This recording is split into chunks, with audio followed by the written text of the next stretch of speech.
Kaixo, ni Josan naiz, GA2ko bederatzigarren taldearen parteidea, eta gure taldeak landu duen gaiari buruzko sarrera bat prestatu dut. Gaia, autoestima da, eta hona hemen autoestimari buruzko aurkezpena. Aurkezpenari hasiera emateko zer gai jorratuko ditugun azalduko ditut. Presentazio honetan, autoestimari buruzko definizioa eta azalpena ikusi egingo dugu. Bai eta gizakiengan ageri diren hiru autoestima motak. Ondoren, Maslowren piramidea zer den eta zer adierazten duen autoestimarengan azalduko dut. Hau da, beren arteko erlazioa. Geroago, aurkezpenarekin amaitzeko, autoestimari buruzko autore ospetsu batzuen esaldi batzuk ikusi eta aztertuko ditugu. Hasteko, autoestimaren definizioa zehaztea funtsezko lehenengo gauza izango da aurkezpen honetan. Orduan, esan beharra dago, autoestima guri bideratuta dagoen pertzepzioen, pentsamenduen, ebaluazioen, sentimenduen eta jokatzeko eren multzoa dela, baita gure gorputzaren eta gure izaeraren ezaugarri ere. Hau da, izaki bakoitzaren pertzepzio ebaluatiboa da. Are gehiago, autoestima izatea bizitzan sortze diren lehien aurrean lehiakorra eta zoriontasunaren merezitua sentitza da. Horrez gain, autoestimak baldintzatzen du gure izaera, baita gure balio pertsonala ere. Hori dela eta gure jokatzeko erari eragiten dio. Bestetik, autoestimak baldintzatzen ditu gure pentsatzeko, sentitzeko, aukeratzeko eta jokatzeko era. Autoestima gradu edo motei erreparatuz, hiru autoestima mota bereizten dira. Eta pertsona batek gerta daiteke hainbat alditan autoestima mota hauetatik aldatzea eta bata bestera salto egitea. Hori dela eta hiru autoestima mota bereizten dira. Autoestima altua, erdiko autoestima eta autoestima baxua. Bakoitzaren ezaugarriei erreparatuz, ikusten dugu nola autoestima altua duen pertsona bizitzarentzako gai sentitzen dela. Hau da, lehiakorra eta merezitua sentitzen dela. Autoestima baxua, aldiz, bizitzarentzako gai ez sentitzen den pertsonak izaten du autoestima mota honek. Hau da ez lehiakorra, ez merezitua sentitzen. Eta ez da bestea, erdiko autoestima dituzten pertsonek, lehen esan dudan bezala, hainbat alditan autoestimaren gora beherak sustatzen ditu. Orduan, esan beharra dago, batzuetan bizitzarako gai sentitzen dela eta beste batzuetan ez da sentitzen gai. Ez dela sentitzen gai.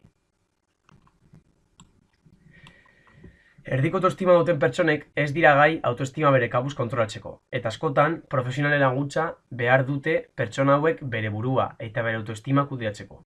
Hau da, jarreraren etengabeko aldaketa horiek geldiarazteko, zeren eta esan beharra dago, erdiko autoestima duten pertsonek bere jarreraren aldaketa asko izaten dituzte eta oso arriskutsuak izaten dira askotan.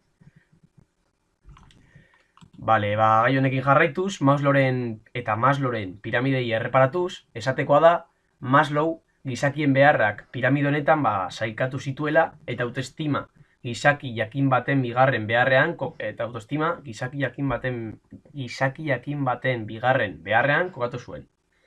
Maslowrentzat autoestima egokia izatea, konfidantza, errespetua eta arrakasta izatea bultzatzen du.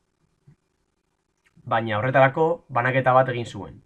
Hau da, bakoitzak bere buruari dituen konfiantza eta errespetua izatea autoestima altua izatera bilakatzen du.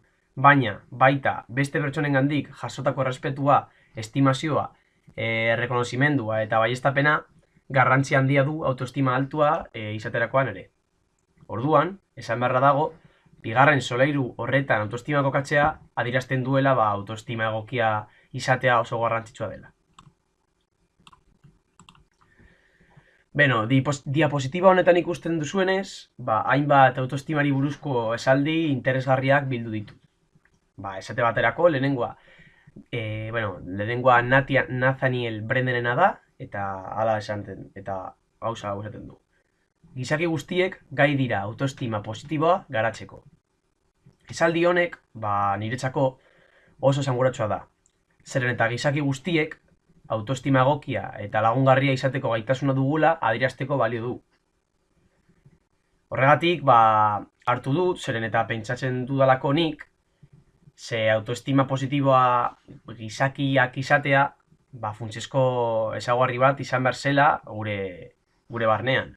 Eta pertsona guztiek autoestima egokia eta lagungarria izatea, asko laguntzen, adibidez, hezkuntzaren arloan, asko laguntzen du ume bat guztien garapena, beharrezko garapenak, garatzeko edo lantzeko edo beste gauzak. Beste esaldia, Carl Rogersena da, eta hau esaten du.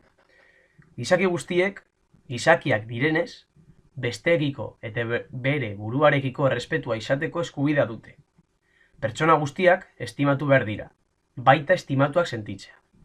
Bale, esaldi hau aurrekoa, baina konplexuagoa eta sakonagoa da, argi ikusten duzuenez. Eta horrela, pertsona guztiek, Carl Rogersek dioenez, gizaki guztiek beraien artean errespetatu izan beharko dute. Eta horrela pertsona guztiek autoestima egokia izatera bultzatzen dute. Nire ustez Carl Rogersek egiten duen erreflexioa oso interesgarria da, zeren eta hori aipatzekoa da, bestenen respetua eta zure buruarekiko respetua izanez, autoestima altua izatea lortuko dutela gizaki guztiek. Eta pentsatzen du teoria dosaldi hau asko laburbiltzen duela autoestimaren zera. Orduan hori da. Eta hau izango zen autoestimari buruzko sarreratxoa.